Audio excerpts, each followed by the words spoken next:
আর এসেছি এখানে, কিন্তু আজ মনে হচ্ছে জল নয়, কিছু চাপা কান্না বইছে। শুধু আপনি কি নিশ্চিত আমরা ঠিক করেছি? এই পাখির কথাই ভর করে অজানার দিকে এগিয়ে যাওয়া, এটা কি সাহস না বোকামি আমাদের? আমি তো কিছুই বুঝতে পারছি না। কি কাকু, তোমার কি মনে হচ্ছে? যখন মানুষ জীবনের বেশিরভাগ সময় একটা ভুল ঢাকাতে ঢাকাতে কাটিয়ে দেয়, তখন তার সত্যের দিকে হাঁটা ছাড়া আর কোনো রাস্তা থাকে না। এই নদী জানে আমার অপরাধ।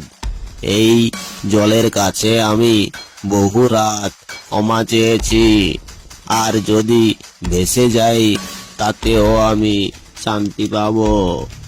নদী পার হওয়া মানে শুধু জল পার হওয়া নয়, এটা এক ভয়ের এক তীর ছেড়ে সত্যের অন্য তীরে পৌঁছানো।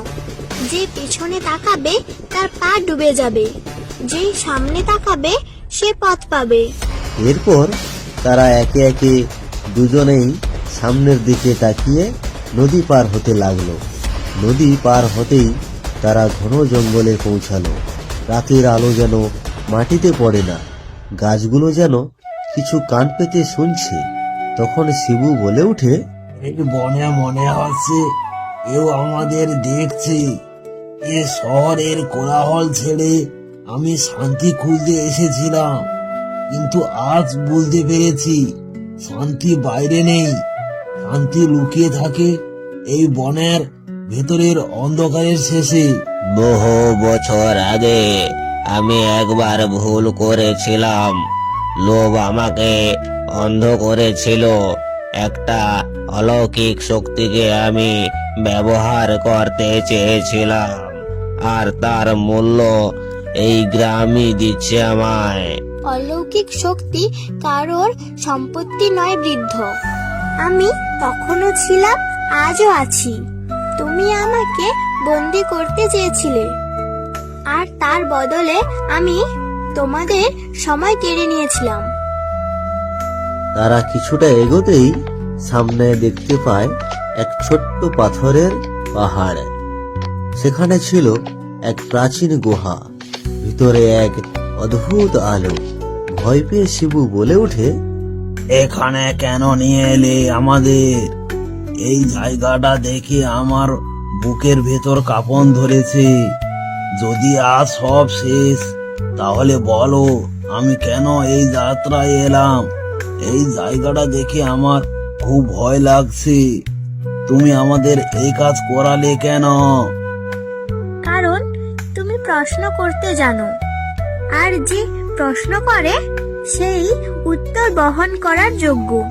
এই গুহার ভেতর তিনটি সত্য লুকিয়ে আছে, একটা অতীতের, একটা ভবিষ্যতের, আর একটা বর্তমানের। আমি প্রস্তুত। আমার জীবন তো এমনিতেই শেষের পথে। যদি আমায় শাস্তি দিতে চাও তাহলে এখানেই দাও, আমি প্রস্তুত আছি। তখনই গুহার ভিতর সবাই একটি ভাঙা মন্দির, আর মাঝখানে আলোয় ভাসছে জাদুর পাখি। শান্তি মৃত্যু নয়, শান্তি হচ্ছে সত্য নিয়ে বেঁচে থাকা। বৃদ্ধ, তুমি গ্রামে ফিরে যাবে আর সবাইকে বলবে তোমার পাপের কথা, আর তুমি এই যুবক এই গল্প বহন করবে পরবর্তী প্রজন্মের কাছে। আমি আজ বলতে বাধ্য হচ্ছি, কারণ যদি সত্য লুকিয়ে যায় তাহলে ইতিহাস আবার ভুলের পুনরাবৃত্তি করে। আজ আমি বুঝতে পেরেছি, ভয় শুধু পাখির ডানায় আসে না, ভয় আসে মানুষের নীরবতায় আর অশান্তি কলহ থেকে। আজ আমার বুকটা একটু হালকা হলো। এই বোঝা নিয়ে বেঁচে থাকা মৃত্যুর থেকেও বড় কঠিন ছিল। হে আমার জাদু পাখি, আজ তুমি আমায় মুক্তি দিলে, আজ তুমি আমাদের জীবন বাঁচালে। তোমায় অসংখ্য অসংখ্য ধন্যবাদ থাকলো। ভগবান তোমার মুক্তি দিক। মুক্তি আমি দেই না, মুক্তি মানুষ তো নিজেই পায়, সত্য মেনে নিলে। আজ থেকে আমি অদৃশ্য হব, কিন্তু গল্প থেকে যাবে। এরপর ধীরে ধীরে সূর্যের আলো দেখা দিল, আর সেই আলোতেই উড়ে গেল জাদুর পাখি। আর এই দুজনেই নীরবে পিছনে দাঁড়িয়ে।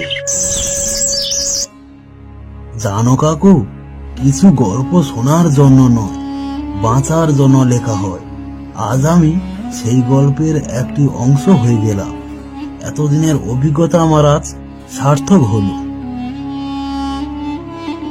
জাদু পাখিটি কোনো সাধারণ পাখি নয়, সে হলো সত্যের প্রতীক। আর মানুষ যতদিন সত্য থেকে পালাবে, ততদিন জাদু পাখি আবার ফিরে আসবে। হ্যালো আমার ছোট্ট খাট্ট কার্টুন প্রেসী বন্ধুরা, আমাদের এই গল্পটিকে একটুখানি ভালোবেসে লাইক, কমেন্ট, শেয়ার ও সাবস্ক্রাইব করতে ভুলো না যেন। আর আমাদের এই গল্পটির কোন পার্টটি ভালো লেগেছে কমেন্ট করে জানিয়ে দিও, এবং পরবর্তী কি ধরনের ভিডিও পেতে চাও তাও কমেন্ট করে জানিয়ে দিও। আমাদের খুব সুন্দর একখানা গল্প আপনাদের মোবাইলে আসতে চলেছে। ততক্ষণে এসএমবি কার্টুনের সঙ্গে থেকো, পাশে থেকো। ধন্যবাদ।